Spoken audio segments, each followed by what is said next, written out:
Hello guys, नमस्कार। इससे पहले वाली वीडियो में हमने इलेक्ट्रोस्टैटिक स्थिर वैद्युतिकी में आवेश से संबंधित, चार्ज से संबंधित जो कूलाम का था नियम, उसके बारे में पढ़ा था और इलेक्ट्रिक फील्ड का इंट्रोडक्शन भी किया था। तो आपको पूरे जो वीडियोस हैं अभी वो सारे आपको एंड तक देखने हैं, उनमें बहुत से इंटरेस्टिंग पॉइंट आ जाते हैं। तो यहाँ पे जैसा कि हम जानते हैं कि आज से अप्रोक्सीमेट 2520 साल पहले, बहुत टाइम पहले की बात है। तो यहाँ पर मैं आपको कुछ चार्ज के बारे में बता देता हूँ। तो अप्रोक्सीमेट आज से 2520 साल पहले एक ग्रीस के फिलोसोफियर थे, दार्शनिक थे, उनका नाम था थैल्स। उन्होंने सबसे पहले इस चार्ज के बारे में सोचा था। इसमें क्या था कि उनके पास में एक स्टिक थी या छड़ थी, अंबर नाम का एक सब्सटेंस था या पदार्थ था। उनको उन्होंने वूलन अर्थात ऊनी जो कपड़े होते हैं उन पर उसको उन्होंने फ्रिक्शन किया, घर्षण किया। तो ये आपके जो अंबर की छड़ थी या स्टिक थी, उस पर एक पर्टिकुलर क्वालिटी एराइज हुई या उत्पन्न हुई। उसमें क्या था कि इसके द्वारा जो कागज के छोटे छोटे पीस थे उनको अपनी ओर अट्रैक्ट करने की क्वालिटी आ गई थी। तो सबसे पहले थैल्स ने इस चीज़ के बारे में एज्यूम्पशन था कि इसको अगर वूलन या ऊन के साथ में अगर हम फ्रिक्शन कराते हैं, घर्षण होता है, तो वहाँ पर एक पर्टिकुलर क्वालिटी एराइज होती है। ये अपने आप में एक स्पेशल टाइप की क्वालिटी है। तो उसके अप्रोक्सीमेट यहाँ पर आपको समझ रहा है कि अप्रोक्सीमेट उसके बाद में 2000 साल तक, अप्रोक्सीमेट 2000 साल तक इस चीज़ के बारे में कोई भी इंटरेस्टिंग बात आ नहीं पाई, अर्थात इस चीज़ को उसी टाइम पे ऑफ हो गई थी। इसके बाद में आपका होता गया है कि अप्रोक्सीमेट 1600 ईस्वी के आसपास की बात है। इंग्लैंड के डॉक्टर गिलबर्ट थे, उन्होंने ये जो थैल्स के द्वारा ये पर्टिकुलर इवेंट हुई थी, इन्होंने इसको थोड़ा आगे बढ़ाया और इन्होंने क्या काम किया कि जो अंबर का जो सब्सटेंस था उसके अलावा भी और भी बहुत टाइप के ऐसे पदार्थ थे, उनको जब आपस में फ्रिक्शन हुआ तो उन पर यही क्वालिटी आ गई। तो गिलबर्ट ने बताया था कि इस टाइप का जो क्वालिटी जो बॉडी के पास आती है तो उसको हम क्या बोल सकते हैं कि वो वस्तु वैद्युत में अर्थात इलेक्ट्रीफाइड हो गई है, ठीक है ना। और जो क्वालिटी अराइज हुई है वो उस क्वालिटी को हम बोलते हैं चार्ज, आवेश, ठीक है ना। इसके बाद में आपका क्या था कि अप्रोक्सीमेट 1750 ईस्वी की बात थी। तो अमेरिकन साइंटिस्ट थे फ्रैंकलिन, और फ्रैंकलिन ने आपको 1750 में बताया था कि दो टाइप के चार्ज हैं, एक पॉजिटिव है, दूसरा नेगेटिव है। अब ये दो टाइप के चार्ज है, इसके बारे में सबसे पहले बताने वाले साइंटिस्ट थे ड्यूफे। ये मैंने आपको अपने पहले वाले वीडियो में भी बताया था। ये थे आपके ड्यूफे। इन्होंने बताया था कि दो टाइप के चार्ज हैं, लेकिन अमेरिकन साइंटिस्ट फ्रैंकलिन ने बताया था कि एक पॉजिटिव होता है, दूसरा नेगेटिव होता है। और इन्होंने एक्सपेरिमेंटल वेरिफिकेशन करने के बाद में इस चीज़ को वेरीफाई किया था कि जो सिमिलर चार्ज होते हैं अर्थात पॉजिटिव पॉजिटिव या फिर नेगेटिव नेगेटिव, जो सेम टाइप के चार्ज होते हैं वो एक दूसरे को रिपेल करते हैं, प्रतिकर्षित करते हैं। और जो अनसिमिलर चार्ज जो होते हैं जैसे एक पॉजिटिव नेगेटिव नेगेटिव पॉजिटिव, तो ये अलग टाइप के जो चार्ज होते हैं वो एक दूसरे को अट्रैक्ट करते हैं अर्थात आकर्षित करते हैं। ये सारी चीज़ें हिस्ट्री के बारे में थोड़ा बहुत मैंने आपको बता दिया है। इसके बाद में 1785 में कूलाम जो थे साइंटिस्ट, कूलाम ने बहुत ही इम्पोर्टेंट बनाया था एक लॉ, इसको हम बोलते हैं इलेक्ट्रोस्टैटिक फोर्स का जो लॉ है कि अगर दो आवेशित कण चार्ज पार्टिकल Q1 और Q2 है, उनके बीच में जो स्थिर वैद्युत बल है, इलेक्ट्रोस्टैटिक फोर्स है, उसको उन्होंने 1785 में बताया था, ठीक है ना। तो ये सारे पॉइंट्स थे। तो आप भी हमारा आज का टॉपिक हम कहाँ से स्टार्ट करेंगे, we will study from charging of any body, अर्थात किसी वस्तु को अनचार्ज है, कोई आवेशित है, कोई भी वस्तु अगर अनावेशित है, इसको बोलते हैं अनचार्ज्ड बॉडी। तो यहाँ पे सबसे पहला पॉइंट आपको समझना ये है कि अनचार्ज का मतलब क्या होता है। तो यहाँ पर हमको इस चीज को समझना है कि अनचार्ज अर्थात अनावेशित का अर्थ क्या है। कि तो यहाँ पर सिंपली बात है कि उस पर आवेश का मान 0 है, ठीक है ना। आवेश का मान 0 है, ये बात ठीक है, लेकिन यहाँ पर हमको जो समझना है वो पॉइंट ये है कि इसमें इस पर चार्ज की वैल्यू 0 है, लेकिन इसमें चार्ज पार्टिकल्स होते हैं। अर्थात इस पर आवेश का मान 0 है, लेकिन जो आवेशित कण हैं, जो चार्ज पार्टिकल्स हैं, फंडामेंटल पार्टिकल्स हैं, अर्थात इलेक्ट्रॉन और दूसरा आपका प्रोटॉन, दोनों होते हैं। तो कोई भी बॉडी पर अगर आवेश 0 है तो इसका अर्थ है कि जितने उस पर नंबर ऑफ इलेक्ट्रॉन्स हैं उतने उस पर नंबर ऑफ प्रोटॉन्स हैं। देयरफॉर टोटल चार्ज अर्थात कुल आवेश का मान 0 होगा, ठीक है ना। अब इसके बाद में हमें समझना है कि कोई भी बॉडी को, तो ये मैंने आपको थोड़ा बहुत हिस्ट्री के बारे में बताया था कि सबसे पहले चार्ज की जो क्वालिटी थी सबसे पहले एग्जामिन हुई थी बाय द थेल्स, जो फिलोसोफियर थे। इसके बाद में 2000 साल तक चार्ज के बारे में कोई इंट्रोडक्शन या कोई भी एक्सपेरिमेंट नहीं हुआ। उसके बाद में इंग्लैंड साइंटिस्ट थे गिलबर्ट थे, उन्होंने अंबर और वुलन अर्थात ऊन और अंबर के अलावा भी जो और बहुत से ऐसे पदार्थ थे उन पे एक्सपेरिमेंट किया। इसके बाद में फ्रैंकलिन आए, ड्यूफे आए और 1785 में कूलाम ने बहुत ही मोस्ट इंपॉर्टेंट लॉ बताया था कि दो जो आवेशित कण होते हैं चार्ज पार्टिकल, उनके बीच में जो स्थिर वैद्युत बल है उसका मान हम कैसे ज्ञात कर सकते हैं। और यहाँ पर इंपॉर्टेंट चीज़ है, थोड़े थोड़े मैं आपको जो भी पॉइंट्स याद आते हैं वो आपको बता देता हूँ, क्योंकि जो कूलाम का नियम है अर्थात जो कूलाम्स लॉ था वो आपका 10⁻⁻11 मीटर से और 10⁻⁻15 मीटर तक भी, अर्थात वो एटॉमिक, ये आपका एटॉमिक साइज है और ये आपका न्यूक्लियर साइज है, अर्थात ये परमाणुवीय आकार है, ये आपका आणविकीय आकार है। इतनी कम बहुत बड़ी दूरियों से लेकर के बहुत सूक्ष्म अर्थात माइक्रोस्कोपिक जो परास होती हैं, रेंज होती हैं, वहाँ तक कूलाम्स लॉ एप्लीकेबल होता है। तो यहाँ पर कूलाम्स लॉ बहुत हेल्पफुल है, क्योंकि हमें इसी के द्वारा इस चीज़ का आइडिया आता है कि किसी भी नाविक के अंदर जो पॉजिटिव चार्ज पार्टिकल्स भी होल्ड होते हैं। वैसे यहाँ पे एक बात अलग है कि एक दूसरा फोर्स भी यहाँ पर अराइज होता है। तो दैट मीन्स जो कूलाम्स का लॉ है, कूलाम का जो बल का जो बताया था उन्होंने, वो बहुत दूरी, ज़्यादा बड़ी दूरियों से लेकर और बहुत छोटी दूरियों तक भी एप्लीकेबल होता है। तो यहाँ से नेक्स्ट वन टॉपिक हम स्टार्ट करते हैं, चार्जिंग। तो चार्जिंग में आपको ध्यान से समझना है कि चार्जिंग में आवेशन, तो कोई भी अनचार्ज बॉडी पर या कोई भी अनावेशित वस्तु पर आवेश उत्पन्न करने की जो विधि होती है, घटना होती है, उसको हम बोलते हैं आवेशन, ठीक है ना।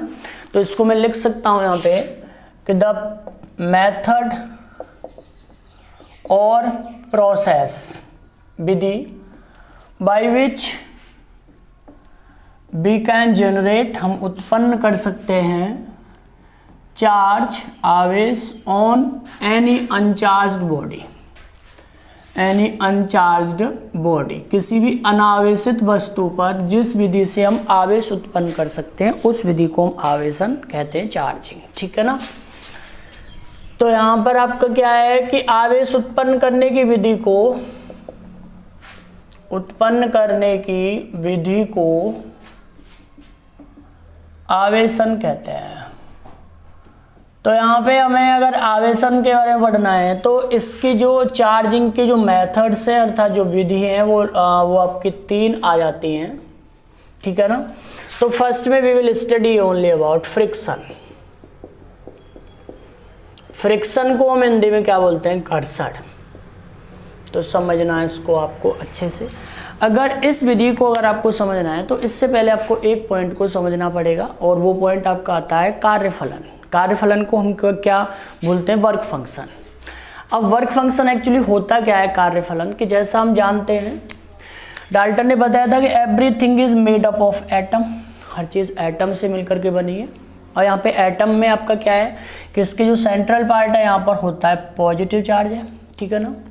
ये रदरफोर्ड के एक्सपेरिमेंटल वेरिफिकेशन था कि जो टोटल पॉजिटिव चार्ज है वो वेरी स्मॉल स्पेस अर्थात बहुत ही सूक्ष्म स्थान में केंद्रित होता है, और इसको बोलते क्या है हम, नाभिक, न्यूक्लियस, ठीक है ना। इसके बाद इसके अराउंड जो इलेक्ट्रॉन्स होते हैं वो पर्टिकुलर ऑर्बिट्स में चक्कर लगाते हैं, ठीक है ना। तो यहाँ से अगर हमें कार्यफलन को समझना है तो कोई ज़्यादा बड़ी इसमें कोई ऐसा टॉपिक है नहीं, बस आपको सिंपली एक चीज़ को समझ लेना है। इसको बोलते हैं कार्यफलन कि जो आउटर मोस्ट इलेक्ट्रॉन है अर्थात जो सबसे बाहर की कक्षा में इलेक्ट्रॉन होता है, क्योंकि इस पर पॉजिटिव चार्ज का यहाँ पे अट्रैक्शन है अर्थात इसके आकर्षण बल से बंधा हुआ है, और इसी आकर्षण बल के द्वारा इसको अवकेंद्रीय बल, सेंट्रीपिटल फोर्स प्राप्त होता है। तो यहाँ पर वर्क फंक्शन क्या है कि किसी भी पदार्थ में उसके बाह्यतम कोश के इलेक्ट्रॉन को उसके परमाणु से अलग करने के लिए जितनी हमें कम से कम ऊर्जा की आवश्यकता होती है उस ऊर्जा को हम कार्यफलन कहते हैं। तो यहाँ पर इसको मैं कार्यफलन को आपको यहाँ पे इंडिकेट कर देता हूँ और आपको इसको उतारना है, कार्यफलन वर्क फंक्शन, ठीक है ना। तो द मिनिमम एनर्जी रिक्वायर्ड, जो हमें चाहिए टू गेट रिड ऑफ, आज़ाद करने के लिए अर्थात उसको छोड़ने के लिए, get rid of any get rid of outermost electron from any substance. कोई भी पदार्थ का जो एटम है उसका जो सबसे बाहर वाला इलेक्ट्रॉन है उसको अगर हमें परमाणु में नाभिक के आकर्षण बल से अलग करना है तो जितनी हमें कम से कम एनर्जी चाहिए, ऊर्जा चाहिए, वो उस पदार्थ की या उस सब्सटेंस की वो कार्यफलन कहलाती है, ठीक है ना। तो बाह्यतम इलेक्ट्रॉन को मुक्त करने के लिए कम से कम ऊर्जा की आवश्यकता, कम से कम ऊर्जा को हम कार्यफलन कहते हैं, ठीक है ना। तो ये चीज आपको समझना है। तो यहाँ पर इजी सा पॉइंट क्या है कि जिसका कार्यफलन जितना कम होगा, जिसका वर्क फंक्शन जितना कम होगा वो उतना ही स्मूथली इलेक्ट्रॉन छोड़ देगा।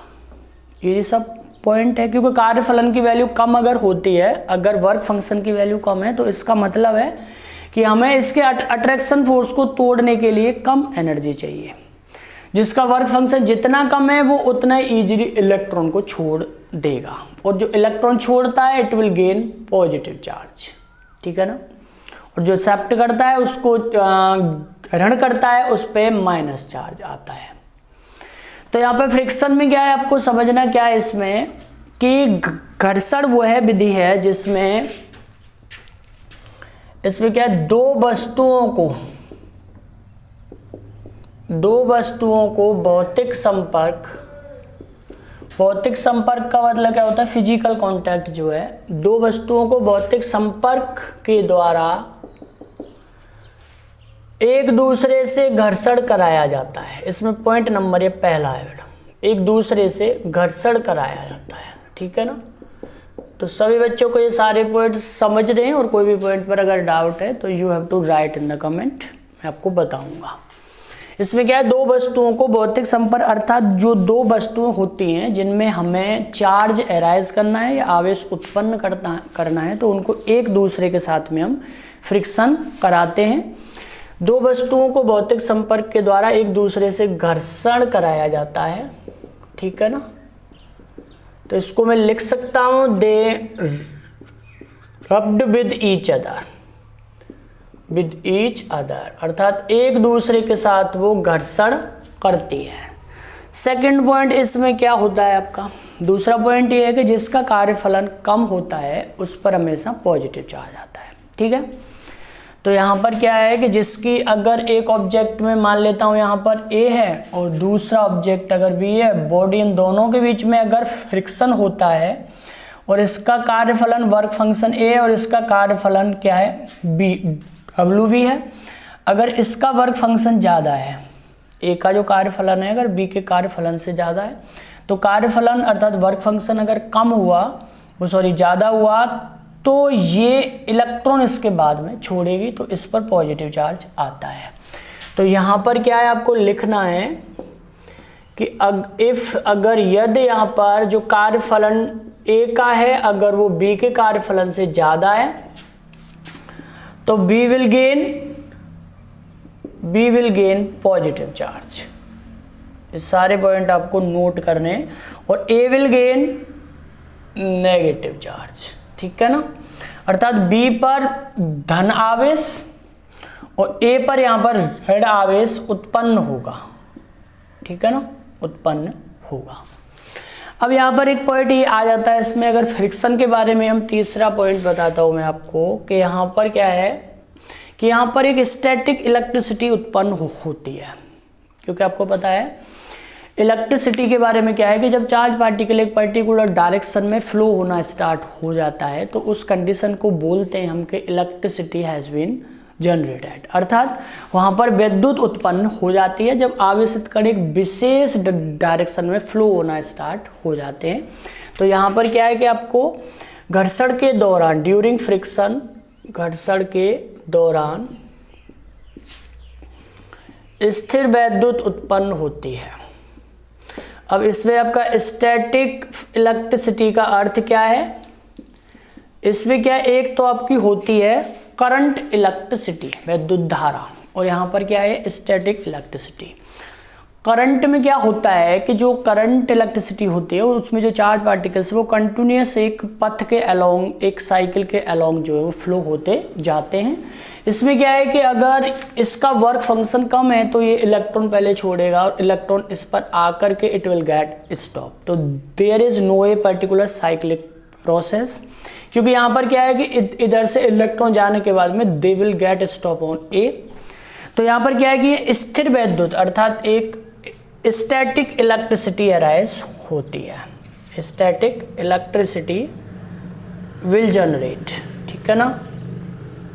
अब इसके बाद आपको मैं इसमें फोर्थ वन पॉइंट बताता हूँ, इसमें समझ रहा है आपको अच्छे से। फोर्थ वन पॉइंट ये है कि फ्रिक्शन अगर दोनों बॉडीज में अगर आपको फ्रिक्शन कराना है, घर्षण कराना है, तो इसमें क्या है कि आपको जो मैकेनिकल एनर्जी अर्थात यांत्रिक ऊर्जा की आवश्यकता होती है। और जो मैकेनिकल एनर्जी आपको चाहिए इनमें फ्रिक्शन होने में, उसका कुछ पार्ट जो है वो हीट में और बाकी का पार्ट आपका इलेक्ट्रोस्टैटिक एनर्जी में चेंज हो जाता है। तो यहाँ से मैं इसको ऐसे भी लिख सकता हूँ कि मैकेनिकल एनर्जी अर्थात इसको हिंदी में बोलते हैं यांत्रिक ऊर्जा will convert into electrostatic energy plus heat energy, यहाँ से आपका है, ठीक है ना। इसके बाद आपका फिफ्थ पॉइंट क्या है कि दोनों वस्तुओं पर अर्थात जो दो हमारे पास में बॉडीज हैं जिनमें फ्रिक्शन हो रहा है अर्थात जिन पर हमें आवेश उत्पन्न करना है, उन दोनों पर क्या है कि अगर वहाँ पर हमारा कि जो दो वस्तुओं के बीच में फ्रिक्शन हो रहा है उन पर हमेशा इक्वल एंड अपोजिट चार्ज उत्पन्न होता है। अर्थात मैं इसको लिख सकता हूं कि दोनों पर विपरीत परंतु बराबर, विपरीत एवं बराबर आवेश उत्पन्न होता है, आवेश उत्पन्न होता है। तो bodies will gain equal and opposite charge, equal and opposite charge.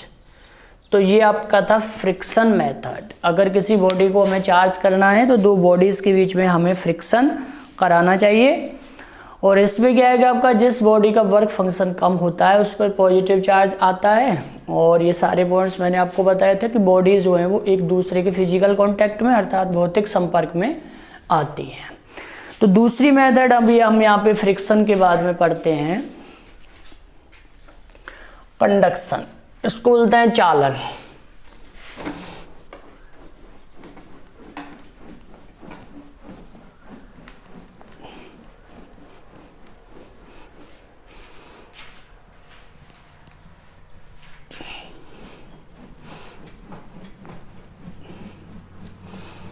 तो we will study next method of charging. आगे वाला मैं आपको स्टार्ट करता हूँ, उसको बोलते हैं आपका चालन।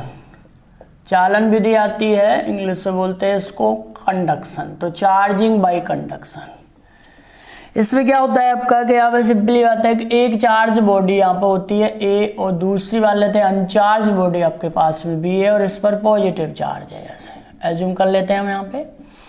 और इनको इसमें क्या है कि सबसे पहला पॉइंट क्या है कि इनको हम एक कंडक्टिंग वायर अर्थात चालक तार के द्वारा एक दूसरे से जोड़ देते हैं। तो फर्स्ट पॉइंट क्या है, ये आपकी चार्ज बॉडी है अर्थात आवेशित है, पॉजिटिवली चार्ज्ड है, और ये आपकी अनचार्ज है। अनचार्ज का अर्थ क्या हुआ आपका, इस पे अनावेशित है अर्थात इस पे जितना पॉजिटिव चार्ज है उतना ही नेगेटिव चार्ज है, तो देयरफॉर इनिशियली टोटल चार्ज है 0। ठीक है ना, यहाँ से। अब इसके बाद में आपका क्या है कि फ्रिक्शन में मैंने आपको बताया था अभी कि ए और बी अगर दो ऑब्जेक्ट हैं और मान लेते हैं कि इसने इसको 4 इलेक्ट्रॉन अगर ट्रांसफर किए तो इस पर आ जाएगा पॉजिटिव 4 चार्ज और इस पर आ जाएगा नेगेटिव 4 चार्ज। अब यहाँ पर आपका मैंने आपको जो फिजिक्स के जो बेसिक्स फंडामेंटल बताए थे लॉ 4, ठीक है ना, उनमें से एक था कि आवेश संरक्षण का सिद्धांत था, कंजर्वेशन ऑफ चार्ज। इनिशियली दोनों पर चार्जेस की वैल्यू 0 थी, तो टोटल चार्ज वह 0 इनिशियली, ठीक है ना, फ्रिक्शन होने से पहले, और फाइनली इन पर टोटल चार्ज इज आल्सो 0। तो यहाँ पर आपके आवेश संरक्षण के सिद्धांत की भी पुष्टि होती है। तो friction method is according to the law of conservation of charge. जितना किसी सिस्टम पर पहले चार्ज था उतना ही बाद में होता है। अब यहाँ पर आपका क्या है कि अगर कंडक्शन में सबसे पहला पॉइंट क्या है यहाँ पे कि अनावेशित वस्तु को अर्थात अनचार्ज्ड बॉडी को वस्तु को चालक तार के द्वारा कंडक्टिंग वायर के द्वारा आवेशित वस्तु से जोड़ देते हैं, आवेशित वस्तु से जोड़ देते हैं, उसको हम कनेक्ट कर देते हैं। तो we connect uncharged body with charged body by a conducting wire, इसके द्वारा जोड़ देते हैं। अब जैसे यहाँ पर हम जोड़ते हैं तो मैं आपको बताता हूँ यहाँ पे पॉइंट क्या है कि इसके पास में अगर आवेश है तो इस ऑब्जेक्ट पे या इस वस्तु पे या इस बॉडी पे अपना एक पोटेंशियल होता है, विभव, ठीक है ना, इलेक्ट्रोस्टैटिक पोटेंशियल है, और इस पर इलेक्ट्रोस्टैटिक पोटेंशियल इनिशियली 0 होता है। तो इसका अर्थ हुआ कि इन दोनों वस्तुओं के बीच में पोटेंशियल में वेरिएशन है। पोटेंशियल में वेरिएशन है तो इसका मतलब है कि इनके मध्य एक विभवांतर है। अब यहाँ पर पॉइंट क्या है कि चार्ज पार्टिकल के पास एक खास क्वालिटी है कि जब उसको दो ऐसे एंड से जोड़ते हैं, ऐसे दो पॉइंट से जोड़ते हैं, या दो ऑब्जेक्ट हो कोई भी हो जिनके पोटेंशियल्स अलग अलग हों, तो they will start to flow, ठीक है ना, यहाँ से। तो यहाँ पर क्या है कि अगर इसमें पॉजिटिव चार्ज है तो इलेक्ट्रॉन्स जो हैं वो बी ऑब्जेक्ट से ए ऑब्जेक्ट की ओर विल स्टार्ट टू फ्लो, अर्थात बहना स्टार्ट हो जाते हैं, ठीक है। और जैसे इससे इलेक्ट्रॉन छूटते हैं तो इस पर पॉजिटिव चार्ज अराइज हो जाता है यहाँ पे, ठीक है। तो सबसे पहला पॉइंट क्या है इसमें, दूसरा कि विभवांतर के कारण आवेश बहना शुरू हो जाता है, तो due to potential difference charge will start to flow, ठीक है ना, charge will start to flow, बहना शुरू हो जाएगा यहाँ पे। अब यहाँ पर पॉइंट क्या है कि ये चार्ज का फ्लोइंग जो है, ये चार्ज का बहना तब तक होता है जब तक कि दोनों के पोटेंशियल्स जो हैं वो बराबर नहीं हो जाते हैं, तो जैसे ही मान लेते हैं कि इसका फाइनली पोटेंशियल आपका VA डैश है और इसका क्या था VV डैश है, तो when VA dash will become equal to VV dash, अर्थात यहाँ पर जब ये पोटेंशियल बराबर हो जाते हैं, दोनों के वोल्टेज बराबर हो जाते हैं, तो the flowing of charge will get stop, अर्थात आवेश का बहना बंद हो जाता है। ठीक है ना। तो यहाँ पर इसको हम ऐसे भी बोल सकते हैं, इट इज कॉमन पोटेंशियल, अर्थात ये उभयनिष्ठ विभव है। क्योंकि एक चीज को आपको ध्यान करना है हमेशा ऑलवेज कि कोई भी जगह पर कोई भी मीडियम हो, कोई भी पर्टिकुलर चालक हो, कंडक्टर हो, वहां पर केवल चार्ज के फ्लो होने की कंडीशन क्या है कि जिन दो पॉइंट्स के बीच में आप चार्ज फ्लो केवल तब हो सकता है जब उनके बीच में कुछ ना कुछ पोटेंशियल डिफरेंस होना चाहिए। अगर दोनों एंड्स का पोटेंशियल सेम है तो चार्ज विल नॉट फ्लो, अर्थात चार्ज नहीं बहेगा। तीसरा पॉइंट क्या है, इस पे पॉजिटिव चार्ज था, इस पे भी पॉजिटिव चार्ज ही आएगा। तो यहाँ पर क्या है कि आप वो दोनों पर अंत में समान प्रकार का आवेश होता है, समान प्रकार का आवेश उत्पन्न होता है। ठीक है ना। तो यहां से आपका क्या है, both will carry similar charge, finally उनका जो लास्ट में है वो लास्ट में दोनों पर सेम टाइप का चार्ज ही उत्पन्न होगा। ठीक है ना। तो ये आपका कंडक्शन था। यहाँ पर आपका क्या है, लेकिन यहाँ पर एक पॉइंट ये है कि जब जैसे ही ना यहाँ पर हम एक कंडक्टिंग वायर के द्वारा इस चार्ज्ड बॉडी को अनचार्ज बॉडी से जोड़ते हैं तो some electrical energy will waste in form of heat and light. तो कुछ जो वैद्युत ऊर्जा है वो ऊष्मीय ऊर्जा और प्रकाश ऊर्जा के रूप में भी व्यय हो जाती है। तो यहाँ पर फोर्थ वन पॉइंट आपको लिखना है कि some electrical energy will waste in form of light and heat energy. ठीक है ना। तो वो आपकी विद्युत ऊर्जा जो है वो आपकी किसमें, प्रकाश ऊर्जा और ऊष्मीय ऊर्जा में व्यय हो जाती है। ठीक है ना, विल वेस्ट। तो ये था आपका कंडक्शन बाई वो चार्जिंग बाई कंडक्शन। और इम्पोर्टेंट चीज क्या है कि केवल चार्ज का एक्सचेंज जो है वो चार्ज का फ्लो होना केवल तब तक ही होएगा जब तक कि दोनों के जो वोल्टेज हैं वो बराबर नहीं हो जाते हैं। इसके बाद मैं आपको थर्ड वन मेथड बताता हूँ, वो आपका आ जाता है इंडक्शन का। ठीक है ना। तो इंडक्शन में आपको बताना है यहां से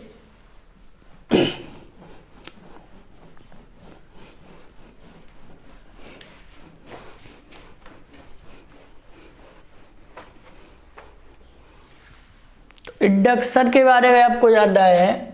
induction third method of charging, इसको हिंदी में बोलते हैं प्रेरण।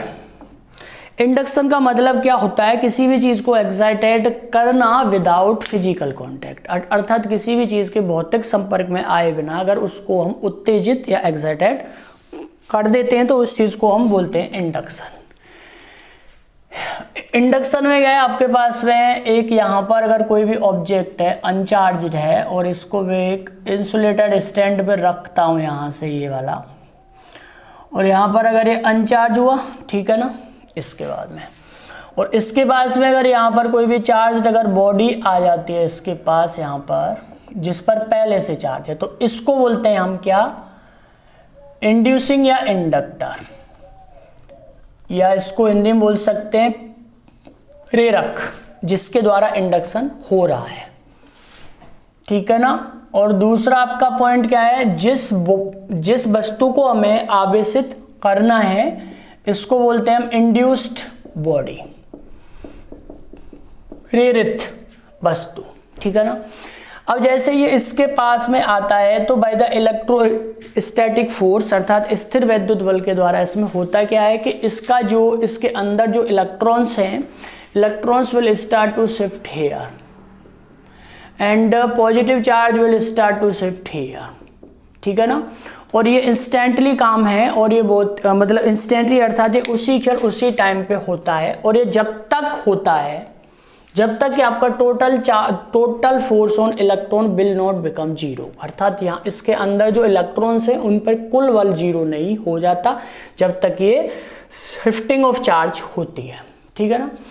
अब इसमें क्या है कि अगर इधर माइनस चार्ज है इसके अट्रैक्शन से और इसने इसका जो पॉजिटिव चार्ज है वो इस साइड में शिफ्ट कर दिया। अब मान लेता हूं मैं इस पे चार्ज आपका Q है जो जिस बॉडी के द्वारा इंडक्शन हो रहा है, ठीक है ना।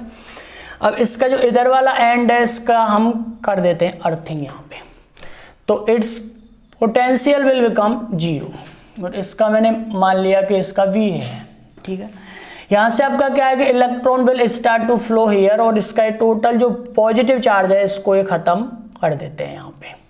तो ये क्या आपका इधर बन जाता है ये उदासीन, ठीक है ना, इलेक्ट्रिकली न्यूट्रल यहाँ से। अब इसमें क्या है कि इसको इसकी अर्थिंग को मैं यहाँ से हटाता हूँ और इस बॉडी को भी यहाँ से अगर मैं हटाता हूँ तो ये जो आपका फाइनली जो ये वस्तु B थी, आपकी ऑब्जेक्ट A था ये B थी, तो यहाँ पर क्या है कि इस पर माइनस चार्ज यहाँ पे बच जाता है, और जो चार्ज इंड्यूस्ड हुआ है अर्थात जो उत्पन्न हुआ है अगर उसकी वैल्यू Q डैश है तो यहाँ पर इनमें एक संबंध आता है कि Q dash is equal to minus Q 1 minus 1 upon K के बराबर, ठीक है ना। ये क्या था आपका इंड्यूस्ड चार्ज जो उत्पन्न हुआ है इंडक्शन के बाद। तो ये आपकी पूरी प्रोसेस थी, इंडक्शन थी, प्रेरण, और आपका ये Q क्या था, ये इंडक्शन करने वाला चार्ज था, अर्थात उस वस्तु का आवेश था ये जिस वस्तु के द्वारा इंडक्शन हुआ है। अब यहाँ पर एक K क्या है, ये K आपका होता है मीडियम का डाइलेक्ट्रिक कांस्टेंट, ठीक है ना, डाइलेक्ट्रिक कांस्टेंट, या इसको बोलते हैं हम परावैद्युतांक, ठीक है ना। अब यहाँ पर इजी सी बात है कि इस पर पॉजिटिव चार्ज था जो आपका इंडक्टर था, और यहाँ पर ये जो बॉडी इंड्यूस्ड हुई है उस पर आया है माइनस चार्ज। तो यहाँ पर इस माइनस साइन का अर्थ क्या है कि उस पर उसके अपोजिट टाइप का चार्ज होता है। और जो कंडक्टर होते हैं, जो चालक आपके होते हैं, वहाँ पे K विल बिकम इनफाइनाइट, अर्थात K की वैल्यू वहाँ पे अनंत होती है, और इसकी वैल्यू इनफाइनाइट होते इट विल बिकम जीरो। तो then Q dash is equal to minus Q, अर्थात जो चालक होते हैं, कंडक्टर होते हैं, उन पर उतना ही चार्ज या उतना ही आवेश इंड्यूस्ड होता है जितना जो इंड्यूसिंग बॉडी थी उस पे था, ठीक है ना। तो ये थे आपके चार्जिंग ऑफ मेथड। इसमें जो भी एक्स्ट्रा पॉइंट्स है मैं आपको और नेक्स्ट वीडियो में बताऊंगा। और ओके गाइस, थैंक यू।